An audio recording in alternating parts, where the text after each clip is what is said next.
Hello, I'm Alma Angeles, and you're watching Eagle News International. And joining me today is CJ Hero. Hello, CJ. Hello, Alma, and good evening to everyone watching us tonight. Again, this is Eagle News International, and here are tonight's headlines. First, U.S. President Joe Biden has led a global condemnation of an absolutely outrageous crackdown by Myanmar's junta that left more than 100 people, including several children, dead in the bloodiest day since the coup 2 months ago.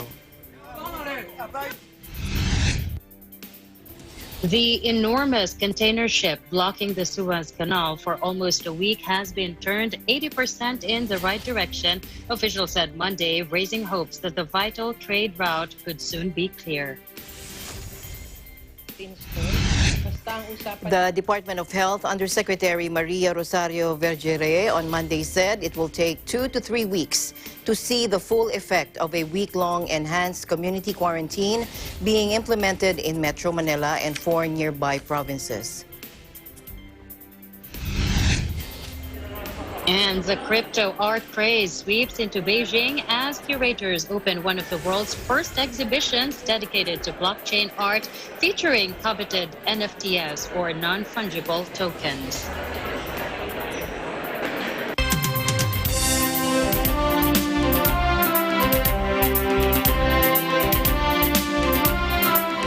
And we're still following the developments out of Myanmar. U.S. President Joe Biden has led global condemnation of an absolutely outrageous crackdown by Myanmar's junta that left more than 100 people, including several children, dead in the bloodiest day since the coup 2 months ago. At least 107 more people were killed on Saturday, according to the UN, as the regime staged a major show of might for armed forces that day, an annual parade showcasing Myanmar's military prowess. Take a look. Reaction to what happened in Myanmar? It's terrible. It's absolutely outrageous. And based on the reporting I've gotten, an awful lot of people have been killed totally unnecessarily. Senator Chris Murphy has been concerned about that for a year. Soldiers and police have killed hundreds in brutal suppression against weeks of mass protests demanding a restoration of democracy and the release of detained civilian leader Aung San Suu Kyi. Meanwhile, according to the Assistance Association for Political Prisoners, or AAPP monitoring group, the death toll from crackdown since the February 1 coup has already climbed to at least 459. AAPP said a further 13 people were killed on Sunday as funerals were held for some of the victims after the deadliest day of violence in the 8 weeks since the coup. In Mandalay, the country's cultural capital, the family of Ai Ko mourned at a funeral service after he was killed overnight. Despite the dangers, protesters hit the streets again Sunday in parts of commercial hub Yangon and several other cities around Myanmar. A 16-year-old boy lost his hand in one Yangon neighborhood while trying to lob back a grenade that security forces had thrown at the protesters, according to a rescue worker. The UN put Saturday's death toll at 107, including 7 children, but expected it to rise further.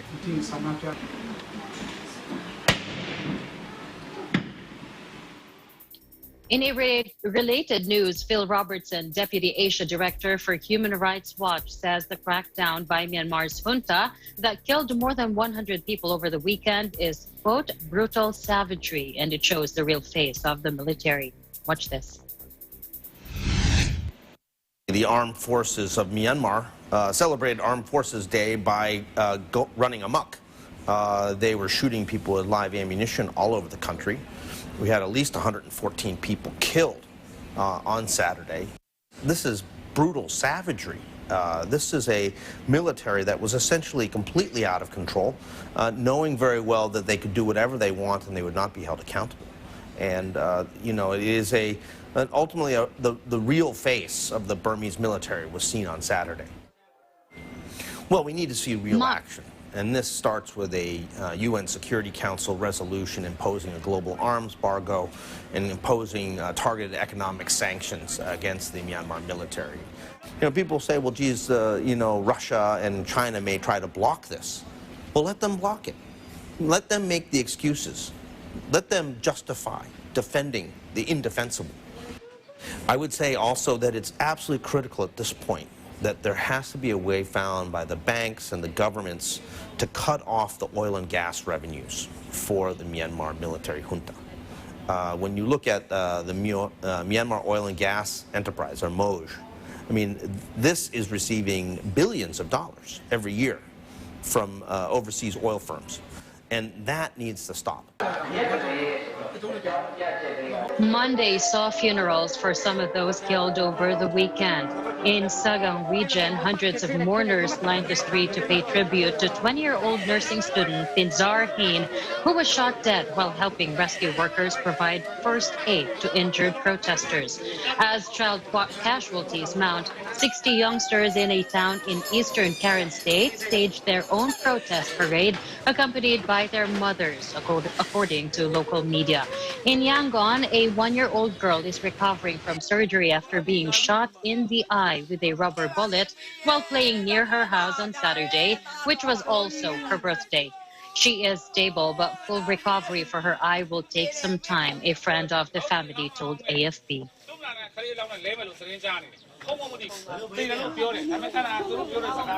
In other news, 2 suicide bombers who attacked an Indonesian cathedral on Catholic Palm Sunday were newlyweds, who joined a pro-Islamic State extremist group, according to police, as they arrested others suspected in the plot. Take a look.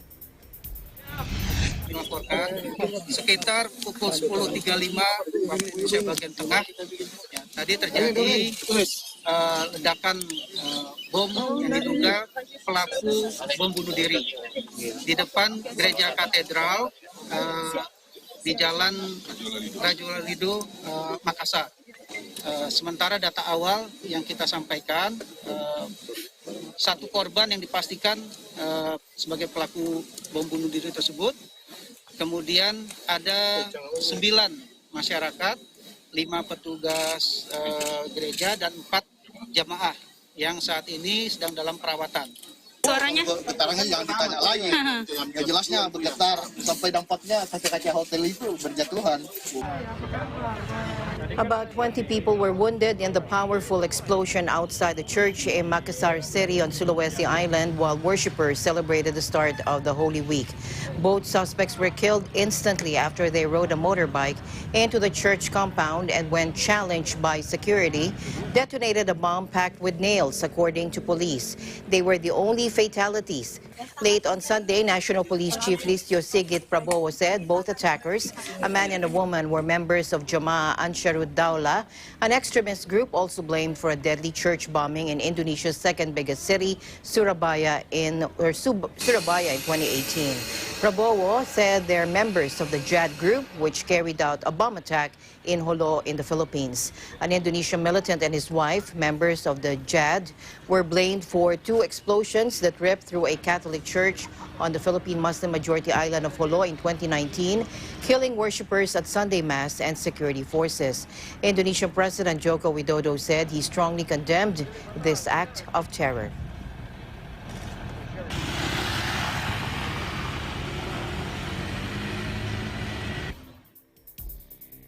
In other news, Egypt has ordered the arrest of 8 people over a collision between 2 trains that killed 18 people last week, according to the prosecutor's office on Monday.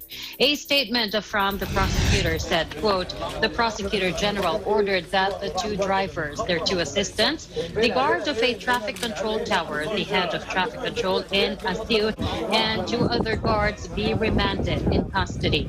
The statement put the death toll from Friday's crash at 18, down from 19, cited by the health minister Hala Zayed on Saturday, and then initially reported 32. The prosecutor's statement said 200 were wounded, up from 185 cited by the health minister. Most of those injured in Friday's crash that occurred in the Tata district of the southern Sohag province suffered fractures. Surveillance camera footage seen by AFP showed a speeding train barreling into another, sending a carriage hurtling into the air in a cloud of dust.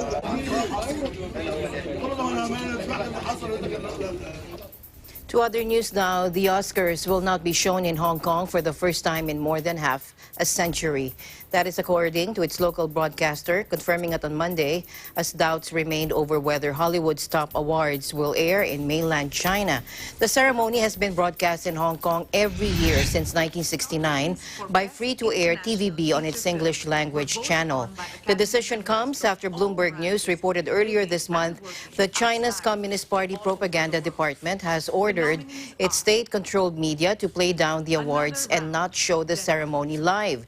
The cause is believed to be the nomination of Do Not Split, a short documentary on Hong Kong's pro-democracy protests, as well as the 4 nods for Chinese-born U.S. Director Chloe Zhao for Nomad Land. State media have since run articles critical of the documentary, while nationalists online have pounced on Zhao over comments she made years back that were perceived as being critical of China.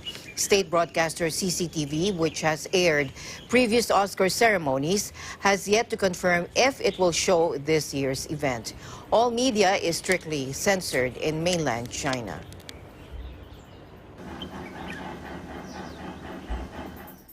Meanwhile, hundreds of protesters marched through San Francisco's Chinatown as part of a nationwide day of protests against racism towards the Asian American community following the mass shooting of 6 women Asian descent at spas near Atlanta. Let's listen in. I think that it's a start. I think that our voice is starting to be heard and we're getting the visibility that we've lacked for so long. But yeah, like I said, I think this is just the beginning. There's so much more to go. And I think Asians are finally getting the platform that we need to stop the Asian hate, but also just stop racism in general. For the government-wise, I'm not seeing it yet, at least now. Hopefully we'll see more in the future. Organizers held rallies in some 60 U.S. cities, including the Georgia metropolis, along with San Francisco, Los Angeles, Chicago, Detroit, and Portland. The March 16 gun rampage left 8 people dead, including 6 women of Asian descent, triggering alarm and grief nationwide, along with fear over a rise in pandemic-era hate crimes.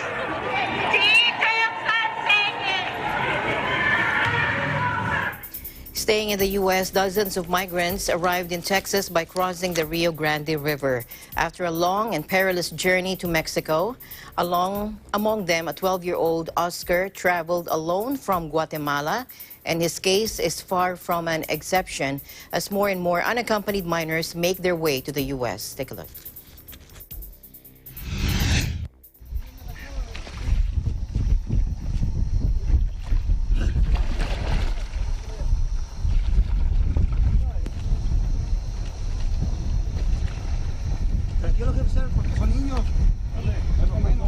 ¿Qué te dijo tu mamá antes de irte? Me dijo, no vayas a ayudar, yo lloro.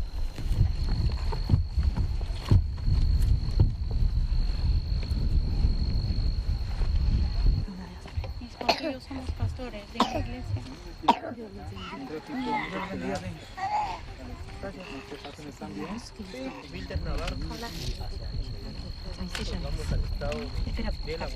Que yo me vine porque nosotros teníamos que comer.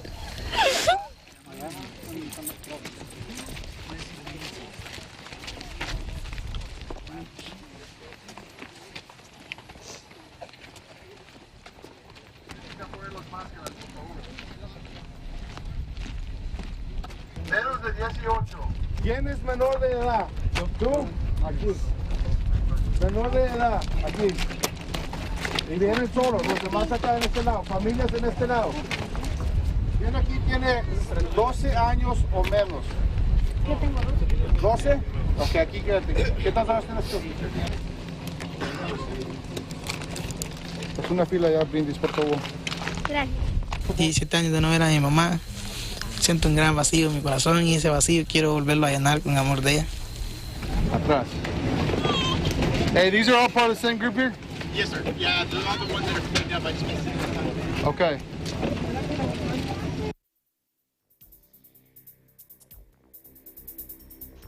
In other news, outdoor get-togethers and sport resume in England. We have Aribel Celestino of our EBC UK Bureau with that story. Aribel. Hi, CJ. And yes, England enters the second phase of its lockdown easing on Monday thanks to a successful vaccination drive. But the government is urging vigilance as another wave of coronavirus sweeps Europe. After schools reopened on March 8, England's stay-at-home order will be relaxed to enable outdoor gatherings of up to 6 people or 2 households in what newspapers are dubbing Happy Monday. Prime Minister Boris Johnson said he hoped that Monday will kick a start of a great British summer sport, with people of all ages reunited with teammates and able to resume the activities they love. He added to remain cautious as cases are rising across Europe and new variants are threatening the vaccine rollout. And well, CJ, in the third phase of reopening from April 12, the government plans to reopen pub gardens and non-essential retail such as hairdressers in England. While conceding that continental Europe's latest wave of COVID-19 could hit Britain in about 3 weeks, Johnson said at the weekend that the key difference was the vaccination drive. As you may know, with more than 126,000 deaths, Britain has one of the world's worst mortality rates from the pandemic. But on Sunday, it passed the milestone of inoculating more than 30 million adults with a first dose of coronavirus vaccine, and the government intends to lift the lockdown fully in June. Well, it has been so far been using 2 jabs developed by Oxford University, AstraZeneca, and BioNTech Pfizer. Culture Secretary Oliver Dowden said that the first batch of 17 million doses ordered by Britain of a third vaccine from US company Moderna was expected next month. That would alleviate concerns about supplies from a major vaccine manufacturer in India and an ongoing row with the European Union over AstraZeneca exports. Dowden insisted the vaccination program remains on course to hit the government's target of offering a first jab to all adults by the end of July, and said follow-up second doses were also on target. Back to you, CJ. Well, Aribel, those are really good developments there. But with these new rules, what sport can people practice now? And can you tell us more about the situation for the rest of the UK? Well, CJ, while elite sports such as Premier League football have continued through the latest lockdown without fans attending physically, with the new rules, amateur team sports are allowed to resume, along with tennis, golf, basketball, and swimming outdoors. And in regards to to the rest of the UK, to the other devolved governments, Scotland, Wales, and Northern Ireland are moving at their own pace. For example, just before England lifted their stay-at-home order, Wales took a similar step, while Scotland and Northern Ireland will do the same later this week. CJ? Thank you so much, Aribel, for your report coming out of the UK. Please do stay safe over there and tell us more of the developments happening there in the UK, Aribel. Thank you so much for having me, CJ. Reporting from the United Kingdom, I am Aribel Celestino. We live in interesting times.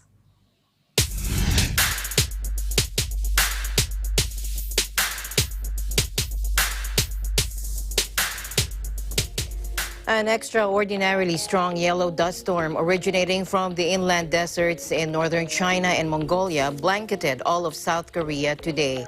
According to Yonhap News Agency, the Korea Meteorological Administration issued a yellow dust warning for Seoul as of 7:10 in the morning, asking citizens with respiratory or cardiovascular problems, children, and other vulnerable people to refrain from going outdoors. As of 3 p.m., the hourly average concentration of PM10 reached 836 micrograms on the southern resort island of Jeju, 791 micrograms in Busan. In Seoul, the hourly PM10 average fell to 190 micrograms as of 3 p.m. from a daily peak of 545 micrograms. The weather authorities categorize concentrations of PM10 between 0 and 30 micrograms as good, between 31 and 80 as normal, between 81 and 150 as bad, and more than 151 as very bad.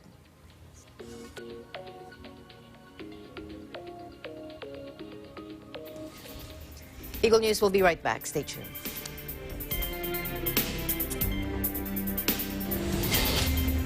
This portion is brought to you by Canriv Corporation, your ventilation and air conditioning specialist.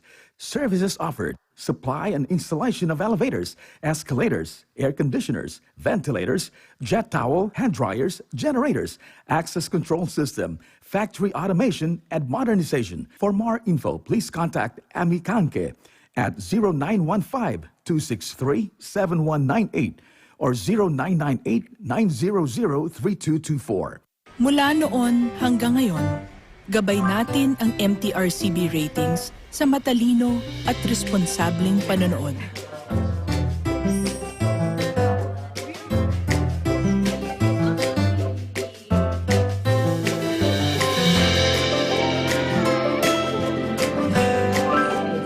Sa tamang pagsunod sa MTRCB ratings, ginagawa nating ligtas at makabuluhan ang panonood ng bawat miyembro ng pamilyang Pilipino.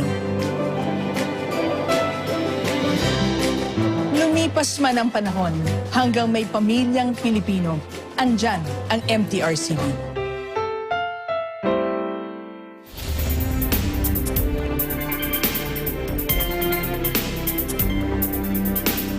Welcome back to the news. The Philippine Department of Health Undersecretary Maria Rosario Vergeire said on Monday it will take 2 to 3 weeks to see the full effect of a week-long enhanced community quarantine being implemented in Metro Manila and 4 other nearby provinces. Vergeire made this comment amid calls to extend the ECQ being imposed in Metro Manila, Bulacan, Cavite, Laguna, and Rizal beyond April 4 to contain the surge of the COVID-19 cases. Quote, factors to consider to de-escalate are the 2-week growth rate, average daily attack rate, and the gatekeeping indicators of LGUs on the PDITR or the Prevent, Detect, Isolate, Treat, Reintegrate strategies, Vergeire said in a text message to the Philippine News Agency.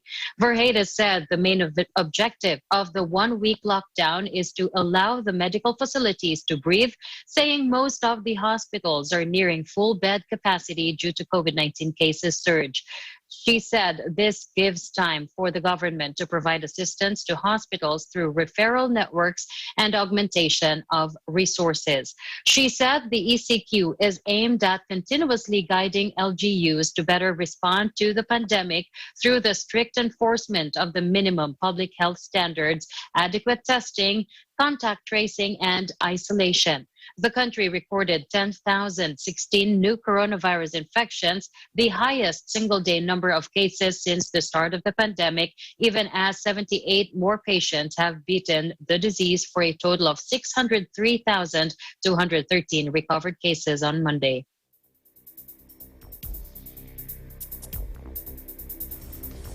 Meanwhile, more than 24 million people in the Philippines' economic hub entered a lockdown today as officials warned the week-long restrictions could be extended if the coronavirus infections do not fall. Armed policemen are checking the motorists' identifications, causing traffic jams in major roads in Manila as people are ordered to stay home unless they are essential workers. Take a look.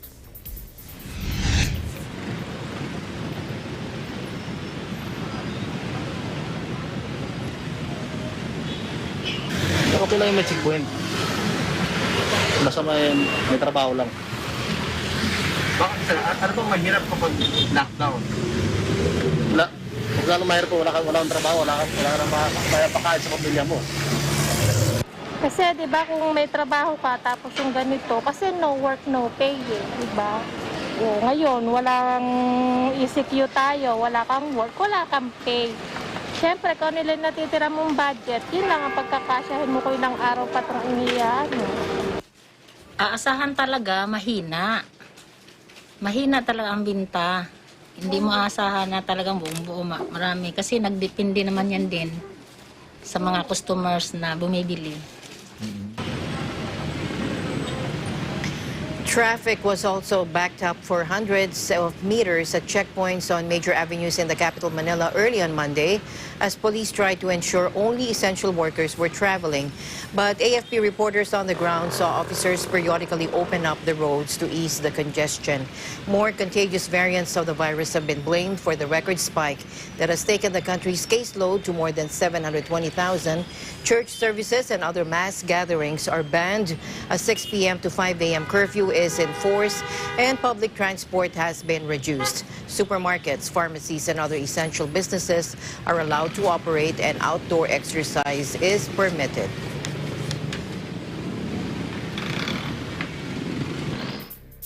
Staying here in the Philippines, the Metro Rail Transit Line 3, or the MRT3 on Monday, said 13 of its personnel have tested positive for COVID-19.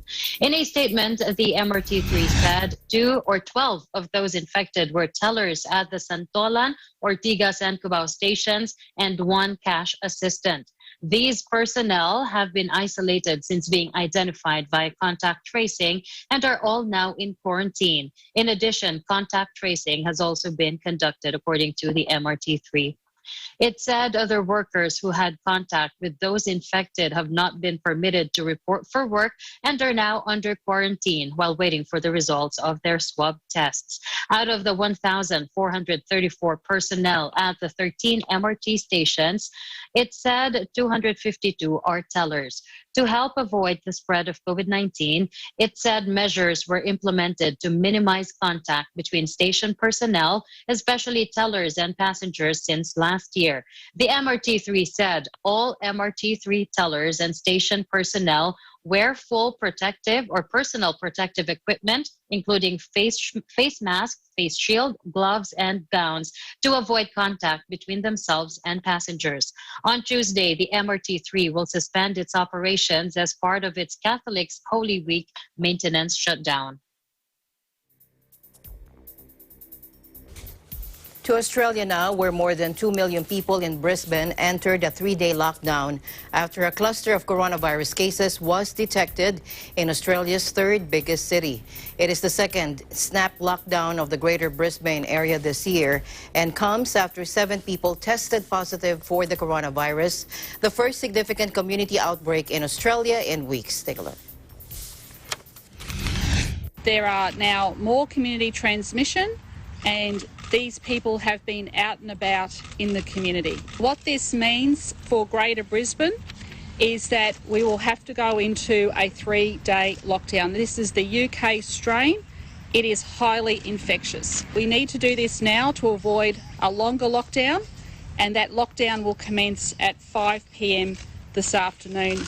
That lockdown will be for Greater Brisbane, which is Brisbane, Logan, Moreton Bay, Ipswich, and Redlands. That'll mean that our schools will close from tomorrow. That means that people will only be able to go out for those 4 essential purposes: for food, for exercise, for essential work, and of course medical. We will be putting in that compulsory mask wearing for the rest of Queensland, and limiting gatherings to your own home to 30 people. I apologise for the inconvenience that it's going to cause people, but health has to come first here. This will also enable our health authorities to get on top of the contact tracing.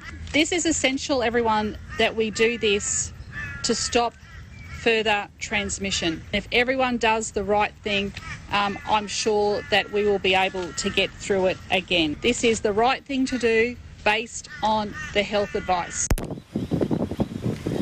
Australia has been relatively successful in curbing the spread of the coronavirus with just over 29,000 cases and 909 deaths during the pandemic to date. However, the country's vaccine rollout has been sluggish, with just over 500,000 shots administered so far in a country of 25 million, falling far short of a government target to vaccinate 4 million by the end of March. Now, Ms. Palachuk said that lockdowns would be part of the Australian way of life until everyone is vaccinated. Unlike countries such as the US and Britain, Australia did not grant emergency approval for any vaccines and waited until late February to begin inoculations. Progress was hampered further by delivery issues, including Italy's landmark decision to block the export of 250,000 COVID-19 vaccine doses.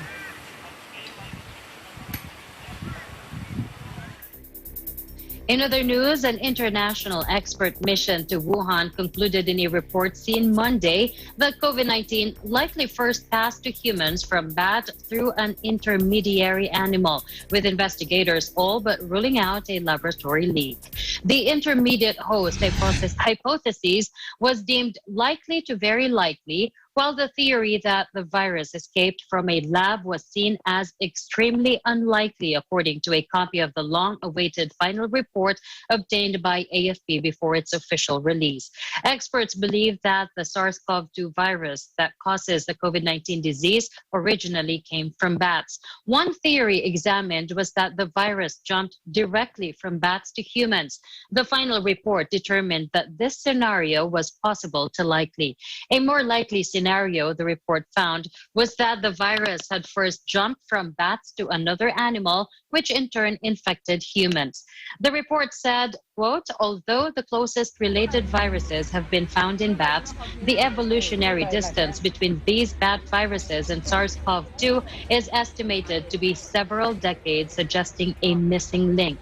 The report from the international mission to Wuhan has therefore been keenly anticipated ever since the expert team left China more than a month ago. Delays in the publication of the findings, drafted in collaboration with the team's Chinese counterparts, had been blamed on coordination and translation issues, even as a diplomatic tug-of-war raged in the background over the report's contents.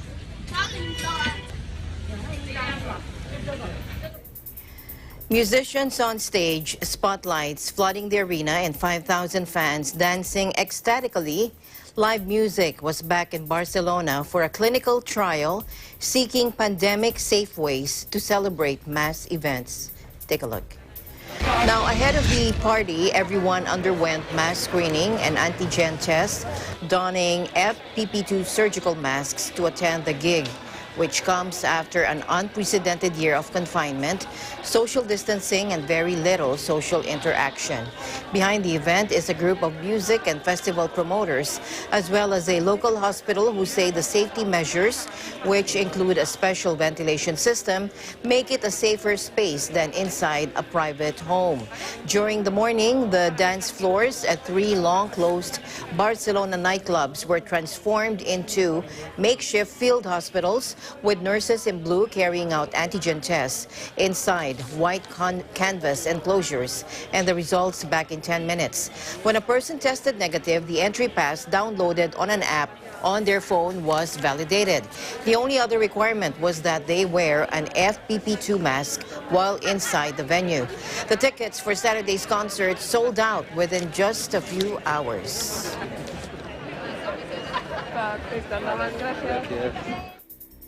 To Canada now, where a study suggests the number of anti-Asian racism reports is higher there than in the United States when measured on an Asian per capita basis. That story from our Eagle News correspondent, Ashley Sakmar. Ashley? Amidst the COVID-19 pandemic, the rise in anti-Asian racism and violence has increased rapidly. Just this week on Tuesday, March 16th in Atlanta, United States, a white gunman murdered 8 people, 6 of whom were Asian women. Here in Canada, many Asian Canadians are outraged and are shedding light on the pre-existing anti-Asian racism ingrained within Canadian society. In May 2020, Statistics Canada released a report to show how the COVID-19 pandemic has affected visible minorities' perceptions of safety within the country. The report shows visible minority participants that perceived race-based attacks and harassment was 3 times larger than the rest of the population. The increase was most obvious within Asian participants, 30% Chinese, 20% Korean, and 19% Southeast Asian. The National Collaboration of Data Collection on Anti-Asian Racism shows that Canada's number of anti-Asian racism reports is higher than the US per Asian capita. The province of British Columbia has the highest in the subnational region of the continent at 44%, with Ontario coming in at 38%. Verbal abuse occurs in 65% of all incidents, which includes racial slurs, threats, and derogatory remarks. 30% of these incidents are assault, which includes targeted coughing, spitting, and physical attacks and violence. It also shows that Asian women are the most impacted, having reported 60% of all incidents. The Toronto District School Board, in partnership with the Elementary Teachers Federation of Ontario, released a resource to empower educators to stand up against anti-Asian racism at school. The City of Toronto lists ways that Torontonians can fight against anti-East Asian racism. Learn about East Asian diversity and unique identities. Abandon the myths of perpetual foreigner and model minority in thinking and language. Explore, celebrate, share, and accept East Asian stories in Canada. Know that racism hurts the collective efforts of East Asian communities to build a thriving and prosperous Toronto and Canada. And call out and challenge racism when you see it. In Toronto, Ashley Sakmar, Eagle News. We live in interesting times. Back to the pandemic situation, Russia has agreed to a deal for more than 60 million doses of its Sputnik V vaccine to be produced in China from May, according to the jab's developer today. The Russian Direct Investment Fund, or RDIF, which has financed the development of the vaccine, said it and Shenzhen Wanjing Gene Tech Company have agreed to cooperate on production of over 60 million doses of Sputnik in China. The RDIF, Russia's sovereign wealth fund that has backed the development of the vaccine, said that the amount of the 2-dose vaccine would be enough to vaccinate some 30 million people, adding that production would begin in May. The West has accused Beijing and Moscow of using their vaccines as tools to win geopolitical clout. Russia and China have rejected claims that they are seeking to use coronavirus vaccines to project their influence and accused Western countries of hoarding vaccines to the detriment of poor nations. The Sputnik V vaccine has been registered in 57 countries with a total population of more than 1.5 billion people.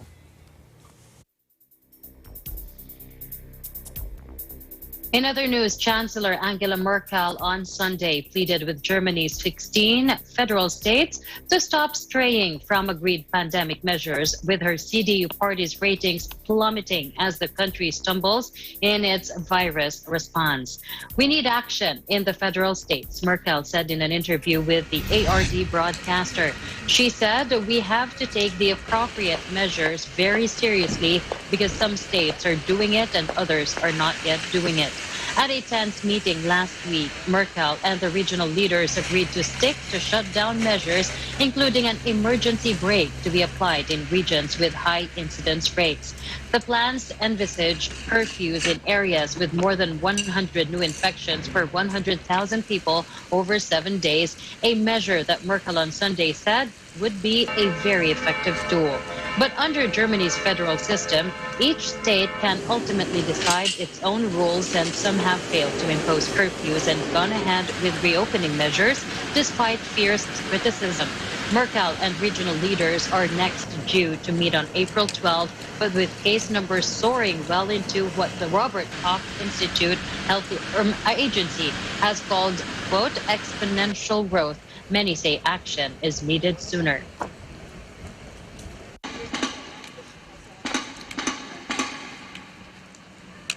Eagle News will be right back with more stories. Please don't go away.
Back to the news. The enormous container ship blocking the Suez Canal for almost a week has been turned 80% in the right direction, according to officials, raising hopes the vital trade route could soon be clear. But now wait, we have an update. Salvage teams on Monday were able to set free the colossal container ship that assaulted the global trade through the canal. This canal services firm said, bringing the end to the crisis that for nearly a week clogged one of the world's most vital maritime arteries. Helped by the peak of a high tide, a flotilla of tugboats managed to wrench the bow off the scraper size ever given from the canal's sandy bank, where it had been firmly lodged since Tuesday. After hauling the fully laden 220,000-ton vessel over the canal bank, the salvage team was pulling the vessel toward the Great Bitter Lake, a wide stretch of water halfway between the north and south end of the canal, where the ship will undergo technical inspection, according to authorities.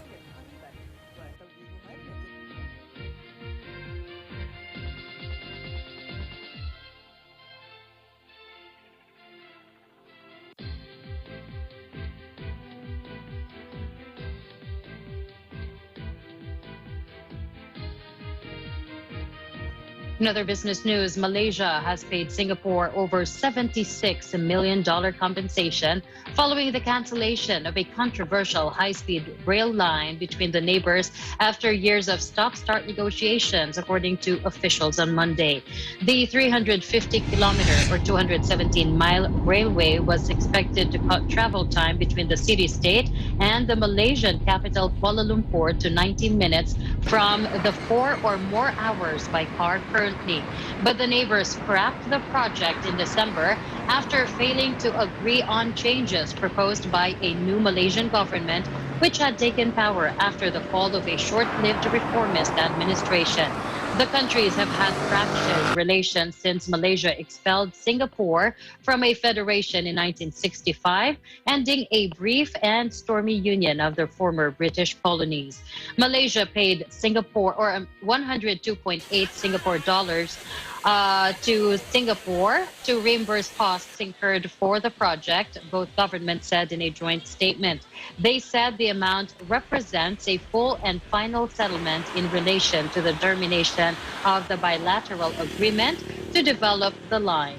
Singapore signed the deal to build the bullet train line in 2016 with the government of then Prime Minister Najib Razak, but its fate was thrown into doubt after Najib was defeated in elections 2 years later. In other news, a massive blaze broke out on Monday at one of Indonesia's biggest oil refineries after a huge explosion turned the sprawling complex into a raging inferno. Take a look. Firefighters were battling to contain the fire at the Balongan refinery in West Java, operated by state oil company Pertamina, as towering plumes of black smoke rose into the sky. At least 5 people were seriously injured and about 1,000 local residents were evacuated from the scene after the fire broke out early Monday morning. The local disaster agency said 1 person had died from a heart attack after the explosion. About 15 people were slightly injured, and authorities said they were checking on the whereabouts of 3 others. The cause of the fire was not clear, but the company said the blaze broke out during a lightning storm. Pertamina said it did not expect the fire to cause fuel supply disruptions due to the high volume of stock it has on hand. The sprawling refinery is about 200 kilometers east of the capital, Jakarta.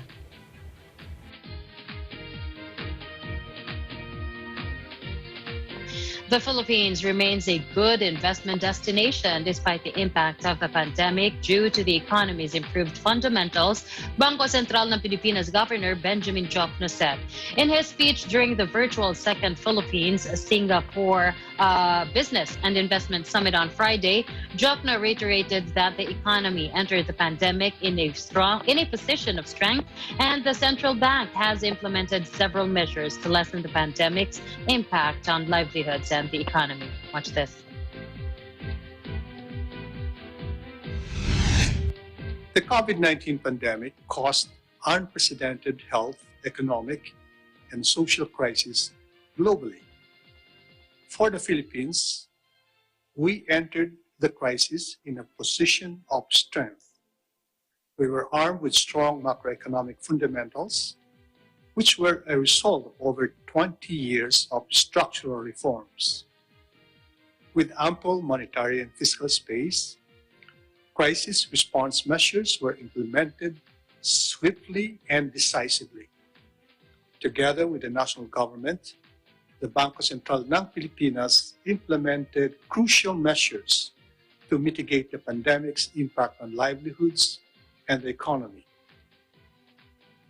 The BSP has so far injected 2 trillion pesos, or approximately $42 billion in liquidity to the financial system. This is equivalent to 11% of the country's GDP. Our unprecedented measures fell under 3 categories.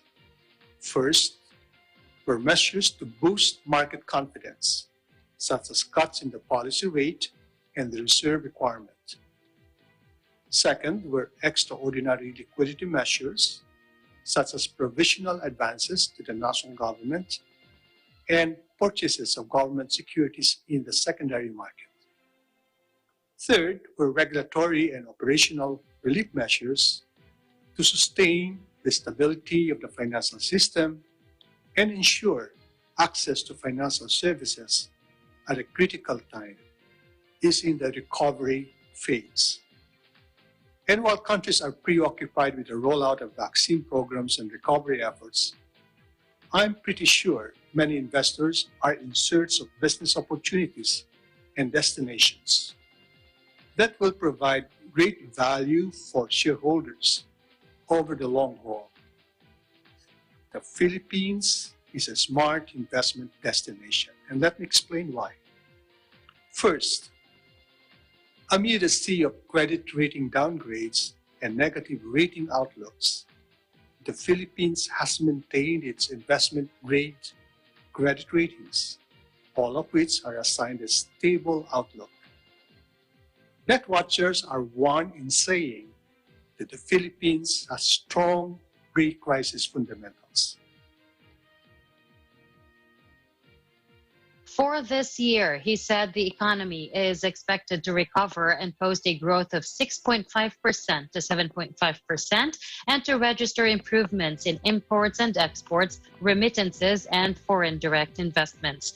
Jokno said reform measures are continuously being pursued, with Congress passing, among others, the Corporate Recovery and Tax Incentives for Enterprises, or the CREATE Act, which will reduce corporate income tax from 30% to 20% 5% and rationalize fiscal incentives.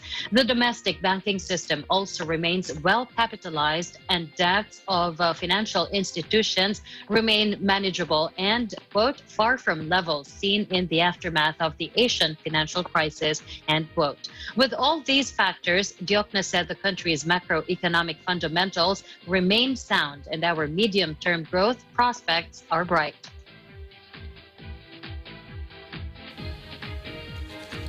In other business news, Britain and the European Union have reached a joint post-Brexit agreement on the regulation of financial services. Nicole Selenga from our EBC UK Bureau has this report. Here is an update in the United Kingdom. Britain and the European Union have reached a joint post-Brexit agreement on the regulation of financial services, the UK Finance Ministry announced on Friday, months after a wider trade deal was inked. The Memorandum of Understanding, which is still to be signed, will create the framework for voluntary regulatory cooperation and establish a regulatory forum which will serve as a platform to facilitate dialogue on financial services issues. While the particulars of the agreement have not yet been released, the full text of the memorandum should be published once it is signed before an end of March deadline set by the UK and the EU. London and Brussels reached a last-gasp free trade agreement on December 24, just days before Britain was due to leave Europe's single market and customs union on January 1. But the culmination of months of tense talks saw both sides agree to push back a decision on the finance sector, leaving it in limbo. The city does not expect an ambitious agreement between the two sides, given the importance of the financial services sector to the British economy, about 7% of GDP and 10% of the country's tax revenues, amounting to £76 billion. The memorandum is also not anticipated to address the crucial issue of equivalence, which allows London-based firms to operate on the European continent. For equivalence to be agreed, it has to be granted in 40 separate areas of activity, and these can easily be revoked. For the time being, the EU has only granted 2 to Britain, while London has made 17. One of these, for example, allows European investors to use British clearinghouses, and another concerns securities deposits. The loss of the European Economic Area cross-border financial passport, which allowed investors to offer their services from London, has started to have an effect on the UK finance sector. Amsterdam has overtaken the British capital in European equity trading. Some €6 billion departed London for the EU on the first day of trading after Britain departed the single market. Reporting from London, United Kingdom, I am Nicole Selenga. We live in interesting times.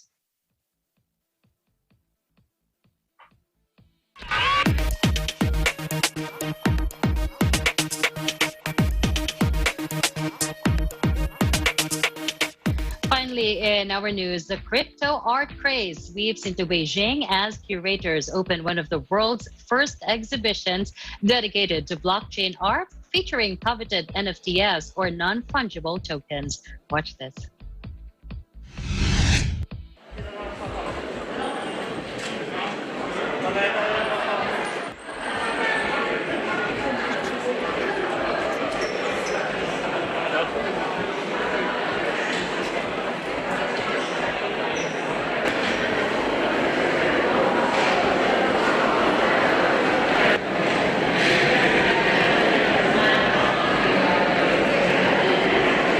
情，那我们可以保证自己的作品、数字作品的这个 ownership， 还有 authority 它的版权问题。对，即使别人复制了，那其实它原版只有这一个。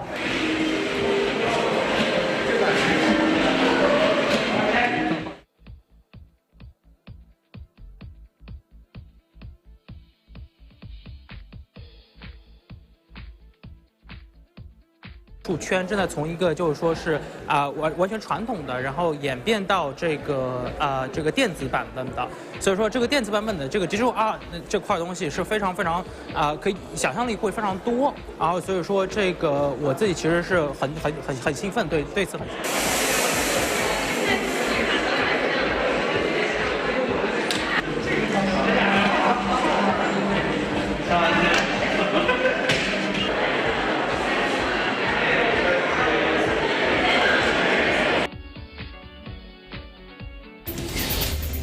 I am such a huge fan of art, whether digital or, something tangible. Yeah. Kudos to all the artists out there trying to make it through the pandemic. Yeah. They're also trying to promote crypto, I know. Something we have yet to learn ourselves, Alma. Yes. That's true. Well, that's it for tonight's broadcast. Thank you so much for joining us. It's only Monday, so please join us again tomorrow. I'm CJ Hero.